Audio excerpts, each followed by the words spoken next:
हाँ जी, ये है एंटवर्प। दुनिया का कैपिटल माना जाता है हीरो के कारोबार में। हीरो के कारोबार में यानी वो क्योंकि सबसे पहले यहाँ से स्टार्ट हुआ था हीरो का जो भी बिजनेस है, और आज भी दुनिया में जितना भी बिजनेस होता है उसमें से 80% इन्वॉल्वमेंट है इस सिटी की। तो ये इसका जो एक सेंट्रल पॉइंट है, ग्रूट मार्केट इसको कहते हैं, वहाँ पे मैं खड़ा हूँ। बड़ी खूबसूरत बिल्डिंग्स हैं तारीखी। और बात मैं ये करना चाहता था कि हमने बिजनेस हब पाकिस्तान लॉन्च किया।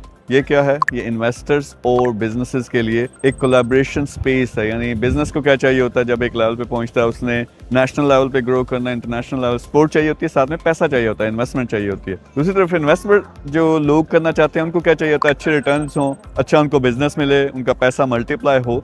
तो ये स्पेस इसलिए बनाई है कि हम अपने बिजनेसेस को जो लोकल लेवल पे हैं उनको नेशनल और इंटरनेशनल बना सकें। पूरी सपोर्ट जो अमीर ग्रुप भी देगा, मैं खुद कोलैबोरेशन करूंगा दोनों इन्वेस्टर्स और बिजनेसेस के साथ भी। तो आज से हमने लॉन्च कर दिया। लिंक होगा कमेंट के अंदर, आप जाएंगे या डिस्क्रिप्शन के अंदर, उस पर आप क्लिक करके ज्वाइन कर सकते हो। लेकिन बड़ा स्ट्रिक्ट प्रोसेस रखा है कि वेरीफाइड इन्वेस्टर हों और वेरीफाइड बिजनेसेस हों, ताकि कोई दो नंबरी ना हो इसमें। और खुद मीर ग्रुप इन्वॉल्व रहेगा कि पहले जो 50 कोलैबोरेशंस हैं बड़ी, वो हमने खुद करवानी है। साथ मेरी टीम शामिल होगी, मैं खुद शामिल होऊंगा, मैं खुद सपोर्ट भी करूंगा। लेकिन उसके बाद अगला लेवल, इंटरनेशनल लेवल के इन्वेस्टर्स और बिजनेसेस और ऑर्गेनाइजेशंस को मैंने पाकिस्तान में लेके आना है कि वो कोलैबोरेशंस करें हमारे बिजनेस के साथ। तो ये एक मिशन है। आप एक अच्छा बिजनेस चला रहे हो, एक रीजनेबल, जो नेक्स्ट लेवल पे जा सकता है, या आप खुद इन्वेस्टर हो, प्लेटफॉर्म का हिस्सा बनो, मिलकर काम करते हैं ताकि पाकिस्तान को भी इससे फ़ायदा हो। Thank you very much.